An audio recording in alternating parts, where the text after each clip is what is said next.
Promesse biblique du jour. Dans le jardin de Gethsémani, Jésus a connu l'agonie, la dépression et la peur. Il connaissait l'issue. Il savait qu'il s'apprêtait à affronter le rejet, l'humiliation, la souffrance et la mort. Il devrait vivre cela, tout en demeurant pleinement homme. L'histoire de Jésus dans le jardin est riche d'enseignements pour essayer de comprendre et de réaliser l'accomplissement du plan de Dieu dans le sacrifice de son Fils Jésus.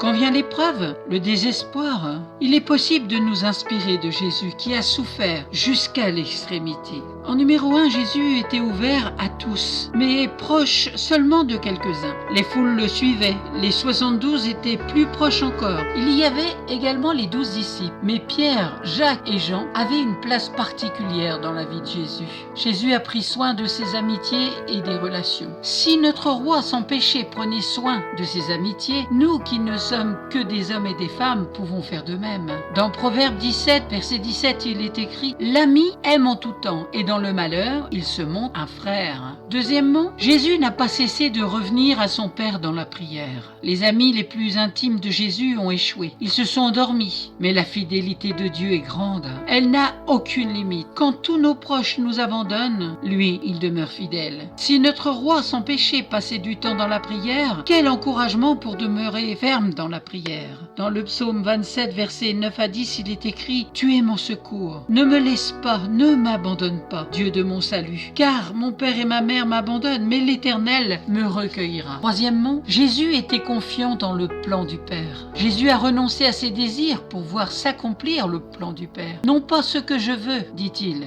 L'accomplissement du plan de Dieu se cache peut-être dans notre pire épreuve. Si notre roi sans péché a abandonné ses désirs au profit du plan divin, il en est de même pour nous, dont la compréhension des événements est limitée. Dans Marc 14, verset 36, il disait « Abba Père, toutes choses te sont possibles. Éloigne de moi cette coupe, toutefois non pas ce que je veux, mais ce que tu veux. » Parfois, on ne comprend pas encore tout ce qu'on traverse. Mais un jour, lorsque vous regarderez en arrière, vous pourrez dire « Quel merveilleux plan pour ma vie !» Oui, le plan de Dieu est le meilleur pour chacun d'entre nous. À nous de le rechercher dans la communion avec Dieu, dans la prière, au nom de Jésus-Christ. Vous êtes peut-être dans l'épreuve, dans le désespoir. Inspirez-vous de Jésus qui a souffert jusqu'à l'extrémité et reprenez des forces en lui, dans la puissance du Saint-Esprit. Soyez bénis, bon courage, méditez la parole de Dieu parce que Dieu veut vous parler à travers sa parole. La Bible n'est ni ancienne ni moderne, elle est éternelle.